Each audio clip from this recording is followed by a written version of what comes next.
গত রাতে বাংলাদেশের উপকূল অতিক্রম সম্পূর্ণ করেছে। ঘূর্ণিঝড়টি কিন্তু প্রথম প্রবল ঘূর্ণিঝড় ছিল। খুলনা, সাতক্ষীরা এবং বাগেরহাটের যে অঞ্চল আছে সেই অঞ্চলের ভিতর দিয়ে তার মূল যে কেন্দ্রটি ছিল সেই কেন্দ্রে অতিক্রম করেছে।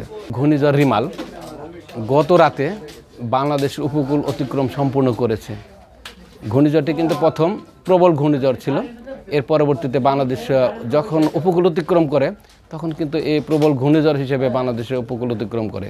আর যে উপকূলটি অতিক্রম করেছে সেই উপকূলটি হলো আমাদের যে মংলা পোর্ট আছে সেই পোর্টের দক্ষিণ পশ্চিম অংশ দিয়ে সে বাংলাদেশ এবং ভারতের পশ্চিমবঙ্গের কিছু অংশ দিয়ে বাংলাদেশের উপকূল অতিক্রম করেছে।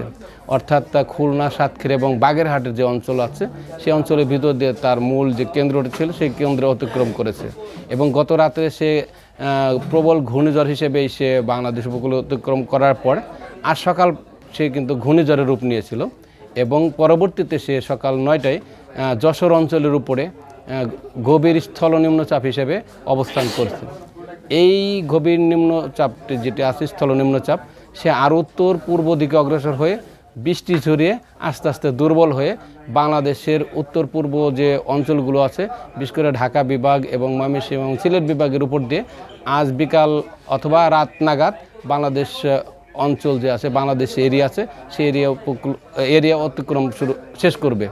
এর প্রভাবে বাংলাদেশের বিভিন্ন অংশে বৃষ্টি হবে, কোথাও কোথাও দমকা বাতাস হবে এবং হালকা থেকে মাঝারি বৃষ্টি কোথাও কোথাও এবং কোথাও কোথাও বিচ্ছিন্নভাবে ভারী বৃষ্টিপাতের সম্ভাবনা আছে।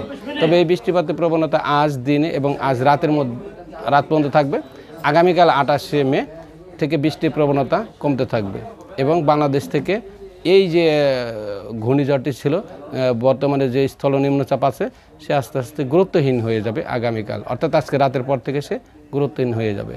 আপনার যে তিনটা অংশের কথা বলেছিলেন, অগ্রভাগ, মধ্যভাগ এবং শেষ ভাগ, এখন কি শেষ ভাগটা না, কোনো ভাগে এখন আর মানে সাগরে নেই। এখন পুরা বডিটাই এখন যশোর উপরে তার অবস্থান করছে। হ্যাঁ, তার মূল অবস্থানটা কেন্দ্রটা হলো তার যশোর অঞ্চলের উপরে। না, ওই আস্তে আস্তে মুভমেন্ট করতে করতে দুর্বল হতে হতে ঢাকার উপর দিয়ে সে উত্তর পূর্ব দিকে অগ্রসর হয়ে বাংলাদেশ বর্ডার এলাকা পার হয়ে চলে যাবে এবং গুরুত্বহীন হয়ে যাবে। আগের যেরকম স্বাভাবিক পরিবেশ ছিল সেটি কবে নাগাদ? স্বাভাবিক পরিবেশ বলতে এখন তো মাঝে মাঝে বৃষ্টিপাত হবে, যেহেতু মৌসুমি বায়ু এখন বাংলাদেশের উপর প্রভাব বিস্তার করা শুরু করে দেবে। আগামীকাল থেকে আমরা মোটামুটি একটা স্বাভাবিকতার দিকে চলে আসব, অর্থাৎ বৃষ্টিপাতের প্রবণতা কমে যাবে বাংলাদেশের বিভিন্ন অংশে। তবে উত্তর অঞ্চলগুলোতে হয়তো বিশেষ করে ময়মনসিংহ, সিলেট অঞ্চলে আগামীকালও কিছু কিছু জায়গায় বৃষ্টিপাতের প্রবণতা থেকে যাবে। অন্য অংশগুলোতে বৃষ্টির প্রবণতা অনেকটাই কমে যাবে, হয়তো কোথাও কোথাও মেঘলা সহ হালকা বৃষ্টি হতে পারে আর কি। তবে আগামীকাল থেকে মোটামুটি আমরা দেশের উপর মোটামুটি স্বাভাবিক যে অবস্থা সেই অবস্থার দিকে চলে আসবে।